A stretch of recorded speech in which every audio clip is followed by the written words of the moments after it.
ایک دفعہ کا ذکر ہے کہ ایک بزرگ نے اپنے پاس مرغیوں کے کافی سارے بچے پال رکھے تھے۔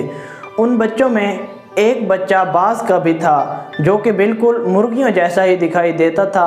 اس کی چال ڈھال، اس کا کھانا پینا اور اس کے طور طریقے سب مرغیوں کی طرح ہی تھے۔ تو ایک دن ایک آدمی آیا اور اس نے دیکھا کہ باز کا بچہ اور وہ بھی مرغیوں میں بیٹھا ہو، تو وہ حیران ہو گیا اور اس نے اس بزرگ سے پوچھا کہ آخر یہ کیا ماجرا ہے۔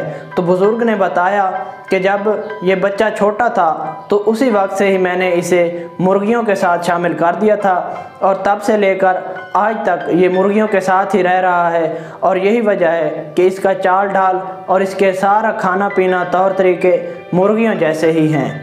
یہ بات سن کر وہ آدمی بہت حیران ہوا اور اس نے وہ باز کا بچہ اس بزرگ سے تحفے میں لے لیا۔ آدمی نے اس باز کے بچے کو اٹھایا اور اپنے گھر لے گیا۔ گھر جا کر آدمی نے اس باز کو باز کی طرح کی خوراک کھلائی اور اسے اڑانا چاہا، لیکن وہ باز اڑنے سے قاصر تھا۔ وہ بالکل بھی نہیں اڑ سکتا تھا، بلکہ وہ اپنے پر بھی نہیں پھڑ پڑاتا تھا۔ تو یہ ماجرا دیکھ کر وہ آدمی بہت ہی حیران ہوا کہ آخر وجہ کیا ہے، یہ باز ہے اور یہ اڑ کیوں نہیں رہا۔ تو اس نے کافی دن کوشش کی، بار بار اس باز کو اڑانے کی کوشش کرتا کہ شاید یہ اپنی پہلے والی جو باز والی حالت ہے وہاں پر واپس لوٹ آئے، لیکن وہ باز کا بچہ ٹس سے مس ہی نہ ہوتا تھا۔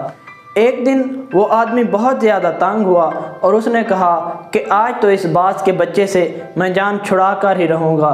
تو اس نے باز کے بچے کو اٹھایا اور اٹھا کر بہت ہی اونچے پہاڑ کے اوپر لے گیا۔ وہاں جا کر اس نے کہا کہ میں اسے یہاں سے نیچے پھینکوں گا تو یہ نیچے گر کر خود ہی مر جائے گا۔ تو اس نے جو ہی باز کو نیچے پھینکا تو باز کچھ دیر کے لیے تو لڑکھڑایا اور نیچے بہت ہی تیزی کے ساتھ جانے لگا، لیکن جب اس نے آدھی مسافت طے کی بلندی سے تو اس نے اچانک ہی اپنے نہ چاہتے ہوئے پر کھول دیے۔ تو جو ہی اس نے پر کھولے تو وہ حیران رہ گیا کہ وہ تو اڑنے لگ گیا۔ وہ جس تیزی کے ساتھ زمین پر آ رہا تھا اس سے آدھی سپیڈ کے ساتھ وہ ہوا میں تیر رہا تھا۔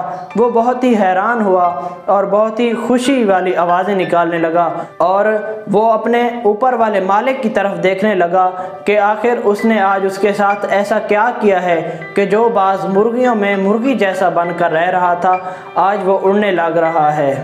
وہ باز بہت ہی ممنون نگاہوں کے ساتھ اڑتا ہوا اس آدمی کے قریب پہنچا، تو اس پر آدمی نے کہا کہ اے باز، میں نے تجھے کچھ نہیں دیا، میں نے تجھے صرف تیری شناخت دی ہے جو تو بھول گیا تھا۔ تو دوستو، اس کہانی کو سنانے کا مقصد یہ ہے کہ آپ اپنی سوچ کو تبدیل کیجئے۔ جس طرح لوہے کو کوئی بھی چیز تباہ نہیں کر سکتی، صرف اس کو اس کا اپنا زنگ تباہ کرتا ہے، تو انسان کو بھی کوئی چیز تباہ نہیں کر سکتی، صرف اس کو اس کا ذہن اور اس کی چھوٹی سوچ تباہ کرتی ہے۔